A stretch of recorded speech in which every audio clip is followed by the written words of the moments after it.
No, està vist per sentència, Flàvia demana un acomiadament improcedent, jo crec que perdrà el judici, però el més sorprenent de tot el judici és que la Flàvia va reconèixer que a part del sou que tenia com a treballadora del Departament de Protocol del Barça, el senyor Jan Laporta, segons diu ella, li donava cada mes un sobre amb efectiu de 2.000 euros per pagar 1.400 euros al pis de lloguer que tenia a l'Eixample de Barcelona, el pis on està el famós pijama, el pijama que té que acabar al Museu del Camp Nou, no?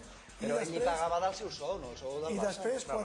I després 400 euros per pagar la lletra del cotxe, una D3. Flàvia va dir que ella no sabia d'on sortien els calés. Però si sortien del seu compte i pot fer el que vulgui. Sí, no, però dic que és la part divertida del judici. La part divertida. La part divertida del judici. La part més lúdica. Tot el que més va ser molt laboral, que si em van obligar, que si em van forçar a firmar la baixa voluntària, però la part, diguem, lúdica, catxonda del judici és que la Flàvia cada mes tenia un sobre del senyor president. Escolta, puc dir una cosa? Sí, Hi ha llibertat d'expressió, no? I tant, home, i tant.